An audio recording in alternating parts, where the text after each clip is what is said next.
നിങ്ങളെയൊക്കെ ഞാൻ ഒരല്പസമയത്തേക്ക് ഓർമ്മയുടെ ഭൂതകാല കുടലിലേക്ക് ഒന്ന് കൊണ്ടുപോകട്ടെ.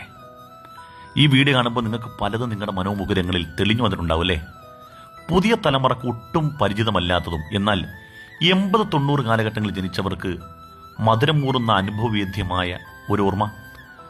നമ്മുടെ വാപ്പമാരൊക്കെ നമ്മൾ എന്തെങ്കിലും കാര്യത്തിൻ്റെ പേരിൽ ശിക്ഷണം തന്നാലോ അല്ലെങ്കിൽ നമ്മുടെ കരച്ചിലവർ കണ്ടാലോ സ്കൂളിൽ പോകുന്ന വഴിയിൽ വിശക്കുന്നെന്ന് പറഞ്ഞാലോ അന്ന് 1 രൂപക്ക് ഒരു പൊറോട്ട കിട്ടുന്ന കാലത്ത് ഒരു 2 പൊറോട്ടയും ഒരല്പം ചാറും വാങ്ങിത്തന്ന് നമ്മൾ കഴിക്കുന്നത് കണ്ട് ആസ്വദിച്ചിരുന്ന നമ്മുടെ വാപ്പമാരെ നമ്മൾ ഓർക്കുന്നുണ്ടോ?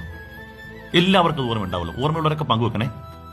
എന്ന് മാത്രമല്ല, കടക്കാരൻ ഇക്കൊരു ചായ എടുക്കട്ടെ എന്ന് പറഞ്ഞാൽ ആ ചായ പോലും ഓർഡർ ചെയ്യാതെ ആ 2 രൂപ പോലും നമുക്ക് വേണ്ടി കരുതി വെച്ചിരുന്ന വാപ്പന്മാർ. എന്നാൽ ഇന്ന് നമ്മുടെ മക്കൾ നമ്മൾ അവരാഗ്രഹിക്കുന്നതിനേക്കാൾ കൂടുതൽ കൊടുക്കുന്നുണ്ട്. പക്ഷേ അവർക്ക് നമ്മളോട് കമ്മിറ്റ്മെന്റ് ഉണ്ടോ? എന്തുകൊണ്ടില്ല എന്ന് ചോദിച്ചാൽ കഷ്ടപ്പാടറിയാതെ വളരുന്ന മക്കളാണ് നമ്മുടെ. ഒരു കലങ്ങി മറിഞ്ഞ ഒരു അന്തരീക്ഷമാണ് ഇപ്പൊ കാണാറുള്ളത്.